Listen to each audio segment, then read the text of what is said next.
I'm Lior Phillips, host of This Must Be the Gig.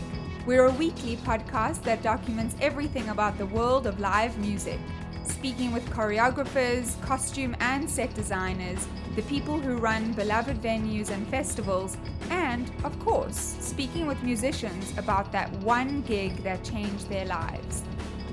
Get your peek behind the curtain at consequenceofsound.net, Apple Podcasts, or wherever you listen to your podcasts. It's easy to hear your favorite artist on WFPK from wherever you are. Listen on your smart speaker, live stream from our website at WFPK.org, from Louisville Public Media.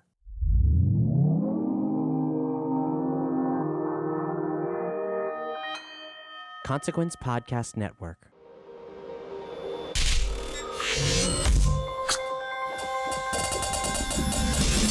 And welcome to another edition of Kyle Meredith With.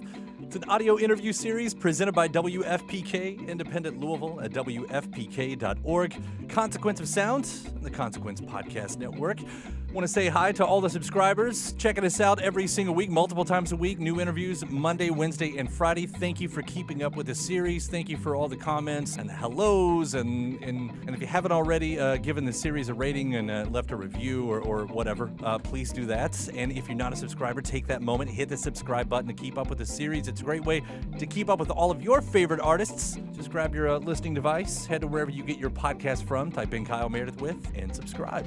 I'm Kyle Meredith. Today I'm going to be talking with Tim Kasher of the band Cursive.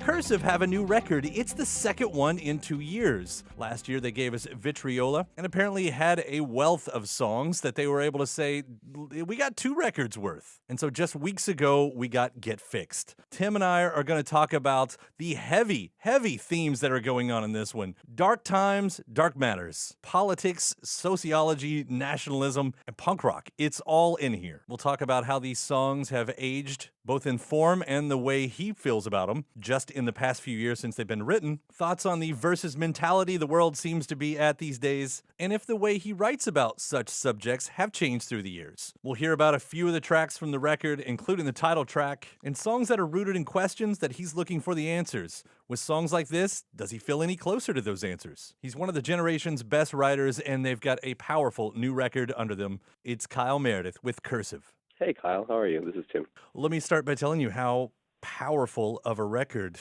Get Fixed is. I love it. I know it's kind of the quick follow-up to Vitriola and everything, but if fans are sort of choosing in the event that they get to choose between 2 records that come out this close together, nothing against the other one, but I think this one's my favorite. Oh, cool. I've been getting some of that feedback, and as I've always felt for as long as I'm doing records, if the feedback's just about somebody saying that they like a record a lot, then I'm always cool with it.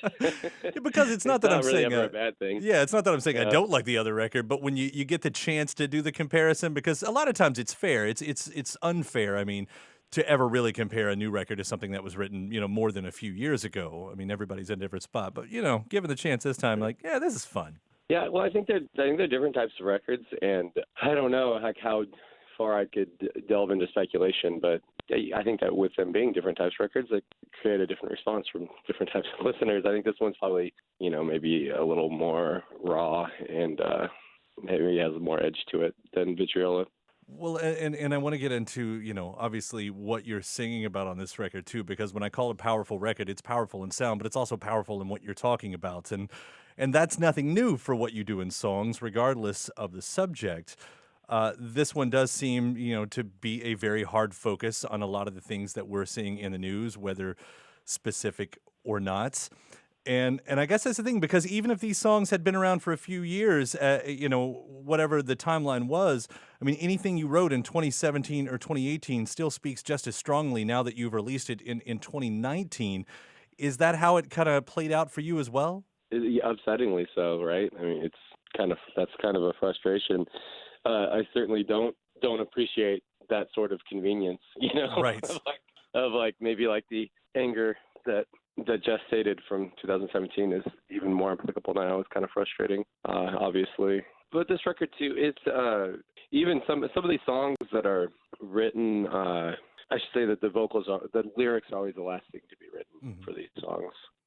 So despite some of these songs having been written years ago, now, as in maybe actually even like 3 years ago, just because I have a very long songwriting cycle. I don't know, something I've just kind of started doing over the last few years is it's really stockpiling a lot of songs. The lyrics still would have been written more recently, so there's that makes them kind of old and new simultaneously, I suppose. Interesting way to kind of have a relationship with a song like that. Yeah, it definitely, you just have to kind of keep them fresh in your mind. An example, probably the best example is "I Am Goddamn" is a song that was one of the earliest songs that we did for this whole songwriting session. So I think that would have been 2016. I think we just had so many songs that we never lost interest in that song. We just had too many things to focus on. So it ended up being in a selection of songs that we considered promising songs to look at later. Is kind of what it ended up being. So that song, and also "What's Gotten Into You" as well, was one of those songs. I'm Goddamn. That's probably my favorite one off the record, I think. Cool. That makes us so pleased, because that's a good. It's for us. It's an example. That example of kind of like a stick-to-itiveness of like believing in something, but being like, we can't do all of this right now. So like, set it aside and kind of hope for the best when we do get a chance to get back to it. And we ended up feeling pretty good about the end result as well.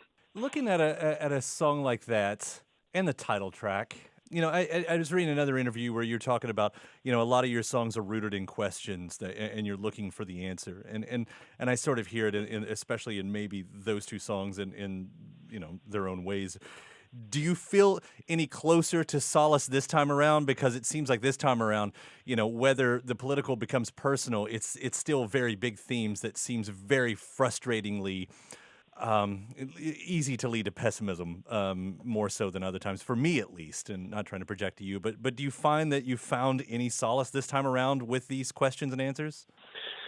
I don't know. I don't know if solace would be the right word, but kind of upsetting acceptance, of certain things. I think for a song like "Get Fixed," to me, the way I kind of view that song is that it's more sad than it is, angry, just in the sense that there is kind of this brutal acceptance in that song of who we are, and then just kind of trying to make the best of it. Which is unfortunately the best that we can do. Yeah. Like I said, I think you and I were concentrating on something similar too, because when this all did rise back up, not that it's ever been completely away or whatever, but when it all did rise back up, that's nationalism and the versus mentality is what stuck out the most to me. And I was surprised. It's like, why? And not just here in America, obviously, it's happened in other places, but why has nationalism become such a thing? Why is it why are we back to the me thing? That it feels like we were supposed to have gotten away from decades ago. Yeah, I'm also surprised by it. It's so I guess let's use history as our lessons as well, and recognize that. And I'm no philosopher, and I am certainly no historian, but this is a human trait, right? That's what we're recognizing? I think is that there's this better part of humanity that has, that wants to cling to a certain enlightenment in growth, in how we can be better. But there's, the darker side of maybe what humanity actually is, which is just far more selfish than that, and can't. And that voice has grown very loud again in this country, and obviously in other countries that voice has been dominant for years.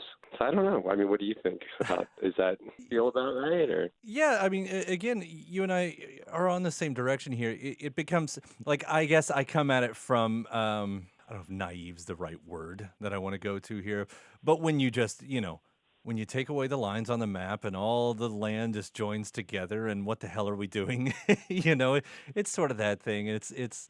I think there's a lot of sociology in play, obviously.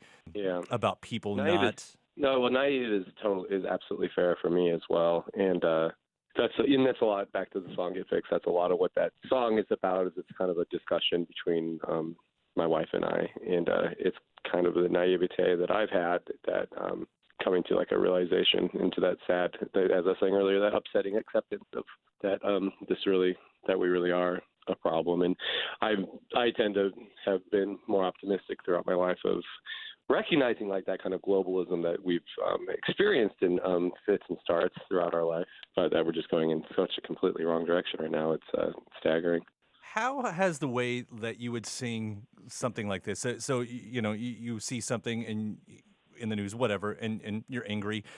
How is it that you would? Is it different? I guess is what I'm asking. That you would approach the song now versus how you would have approached it 20 years ago, or during the Bush era, or whatever. Do you find that there's a difference now? I don't think so, and I would. It seems a little bit. Maybe I should think about this answer longer, but I think I'd like to say that I don't. That's one facet of songwriting that I don't want to change, which is that sounds kind of that doesn't sound like not a very positive attitude, because I think we should always be developing, right? Like it's in whatever trade you're doing. But the fact that these songs are currently have more of a political bent to them, I like to think that it's as authentic as anything I've ever written, and that 20 years ago I was more predisposed with I was a younger man, and I was more predisposed with this kind of like a battle of sexes, and like how, because you're at a younger stage where you're trying to figure out how to be a better person and how to be a responsible partner, And there's, I think as with youth, there can come a lot of confusion with what it is to be a man and to be a woman. And I wrote about that a lot, and I still write about that. But I've been thinking lately about how I do tend to, I write certainly from like an elder position now, than that youthful voice that I wrote about 20 years ago. But that is the same frustration that I had back then is the same frustration that I have today. It's just that it happens to be more about an externalized world instead of like something internalized. And even on this very record, it's like that's not, I can't really say that that's the standard. It's just that for a given amount of songs that kind of have that more of that political bent, that's kind of where they come from. Did that make sense? I really went on for a while. No, it makes perfect sense, and I'll echo you that it completely sounds authentic, because I sort of know what you're talking about. It's not always the case, and I don't think it's artists don't mean well and don't mean for it to sound authentic, but I think there are a lot of artists who, when trying to capture that emotion, they are trying to capture that fire of youth that's not always honest and present. I don't get that one from this record. I do get the honesty from this. I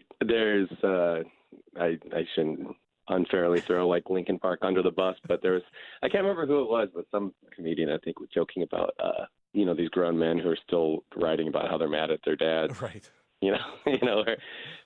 It's just, I don't know. It's funny, but I also like to hear and consider things like that, and remind myself to always just be writing whatever's currently consuming you, and don't try to fabricate anything. It's what I worry about with political music. It's what I worry about with why we've never taken a stance of being a political band, despite the fact that we do write with a political. Yeah, I recognize that we do write with a political agenda a lot, but we don't want to pigeonhole ourselves in that in any way.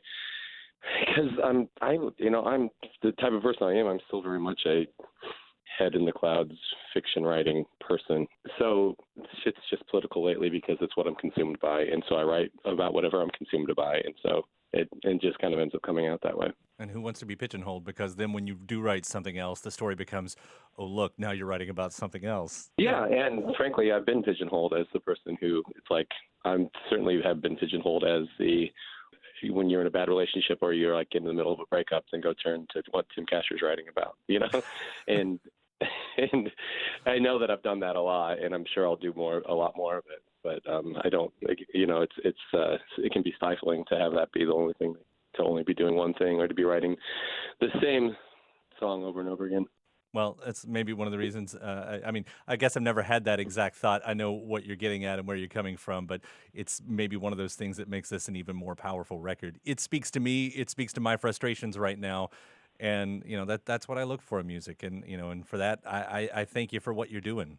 Oh, appreciate it. Thanks again, man, for taking the time today and putting out the music. You're going to spoil us with 2 records like this. We probably shouldn't expect another follow-up this quickly, but but whatever you're doing, I'm going to be listening. I always am.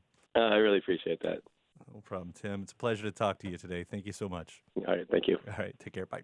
Take care. Big thanks, Tim Kasher of the band Cursive. The new record is called Get Fixed, and it's out now. Thanks to you as well for checking out the episode here. Again, if you're not already a subscriber, I hope you do hit that subscribe button to keep up with the series. We release new interviews every Monday, Wednesday, and Friday. You can do so wherever you get your podcasts from. iTunes, Apple Podcast, Stitcher, Podchaser, also Spotify, YouTube. You can subscribe there as well. And hopefully give the series a rating, leave a review. Just say hi. Something you liked about the interview in the comments box. After that, head to WFPK.org, where I do a show Monday through Friday at 6 p.m. Eastern, an hour full of song premieres, music news, anniversary spins, and bonus interviews. That's WFPK.org. Consequence of Sound has your music and film news. You can also find me at Twitter at Kyle Meredith and Facebook/Kyle Meredith. And that does it for another edition. I'm Kyle Meredith. I'll see you next time.